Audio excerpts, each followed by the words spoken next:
hashtags to vigils, the world continues to mourn the victims of the Paris attacks. But some responses have been a bit misguided. Here are 3 reactions you should think twice about. Roughly half of U.S. governors are vowing to close their states to Syrian refugees following the Paris attacks. This, despite the fact that it remains unclear if any of the attackers were refugees. What we do know is that the Syrian refugees are fleeing the same violence that devastated Paris. As President Obama said, "It is very important that we do not close our hearts to these victims of such violence and somehow start equating the issue of refugees with the issue of terrorism." Even though the majority of all ISIS victims are Muslim, and the majority of all Muslims don't support ISIS, over the weekend we saw a backlash against Muslims.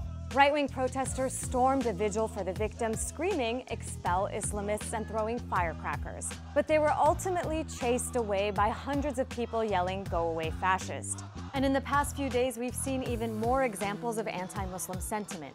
In Scotland, an Islamic cultural center was firebombed. In Canada, a mosque was set on fire, and a Muslim woman who was picking up her kids from school was assaulted by 2 men while they yelled anti-Muslim profanities at her. The media has also perpetuated the sentiment that Muslims as a whole should be held accountable for the attacks, like the CNN host berating a spokesperson for an anti-Islamophobia group in France. And here in the US, you've got presidential candidate Donald Trump, who said he'd monitor mosques and possibly even shut them down. Well, you're going to have to watch and study the mosques because a lot of talk is going on at the mosques. Many pundits use the attacks to push the line that there's a global war between Islam and the West. Fox News presenter Andrea Tantaros said President Obama is being delusional when he said Muslims and Christians are not at war.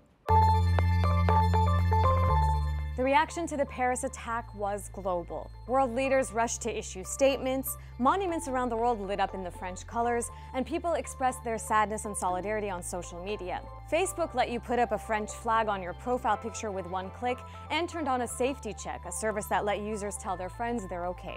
The solidarity has been heartening, but none of that happened when the same group killed 43 people in Lebanon the day before Paris, or when they killed 97 in Turkey a few weeks earlier. Frequent ISIS attacks in Syria and Iraq rarely elicit the same type of international reaction Paris got. Maybe the disproportionate coverage is because these things aren't expected to happen in European or North American cities, but that doesn't make the suffering in Beirut or elsewhere any less real. Downplaying that suffering is what helps misguided reactions against refugees and entire religious communities to spread.